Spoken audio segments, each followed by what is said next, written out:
أعوذ بالله من الشيطان الرجيم بسم الله الرحمن الرحيم وصلى الله على نبي الكريم. yan uwana jama'a jihar Kano da ma duka al'umma na duniya musamman 'yan Najeriya masoya, assalamu alaikum wa rahmatullahi ta'ala wa barakatuh.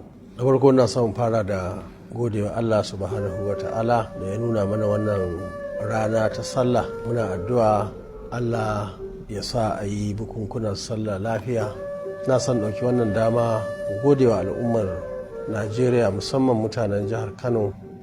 Na so ɗauki wannan dama godewa gwamnatin jihar Kano wacce ta tsaya akan wannan layi namu da taimakon mabukata, da fatan za su tsaya su daɗa jajircewa su tabbatar da an inganta harkokin tsaro, harkokin ilimi, harkoki na taimakawa mutane musamman mata, matasa da sauran al'umma da suke wannan jiha. A wannan lokaci nake son godewa shugabanninmu na jama'iyya na ƙasa da duka magoyan baya waɗanda a ɗan tsakanin nan suka je Abuja aka yi taro na ƙasa ga baki ɗaya, wanda muka ƙaddamar da logo ɗinmu da kuma tuta a wannan ƙasa tamu. Alamar mu ita ce ja da fari da kuma ja. A tuta wacce take ita ce wannan, ga ja ga fari a tsakiya, ga ja a ƙasa, a tsakiya shine aka sa wannan logo.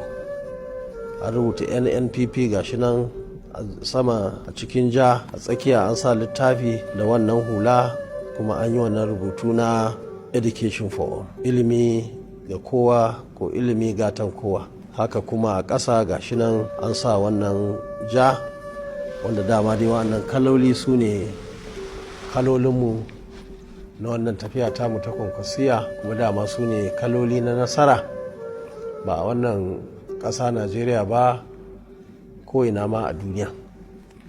A nan nake son jawo hankalin shugabanni musamman na ƙasa da cewar su ɗauki wannan dama ta sallah su juya akala, su tsaya su tabbatar da cewar sun taimaka wannan ƙasa wajen tsaro, wajen tattalin arziki, wajen harkar ilimi, wajen taimakawa al'umma su samu rayuwa mai kyau.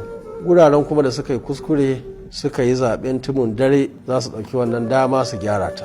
Tsarinmu tsari ne wanda ke kowa ya sani musamman a arewacin Najeriya. Muna fatan wannan tsari da muka fito da shi na kalarmu, wanda na tabbata lokacin zaɓe ba za a sake samun matsala da aka samu shekara ta 2023 ba, wanda aka nemi kalarmu aka rasa ta. Muna fata wannan tsari jama'a za su yi abin da yake ya dace, domin muna da duk abin da ya kamata ƙasa ya kasance tana da shi domin ta ci gaba.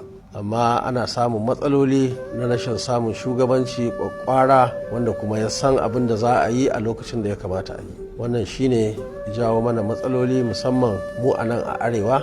Ta zama hedikwatar talauci, ta zama hedikwatar sace mutane, ta zama hedikwata ta jahilci da sauransu. Wannan shine niyyarmu na mu gyara harkar ilimi da tsaro, yadda yake al'umma za su sami rayuwa mai kyau a wannan duniya tamu da ma lahira. Na gode jama'a, assalamu alaikum. Kafar ka kafar mu, madugu, kafar ka kafar mu, madugu, kafar ka kafar mu.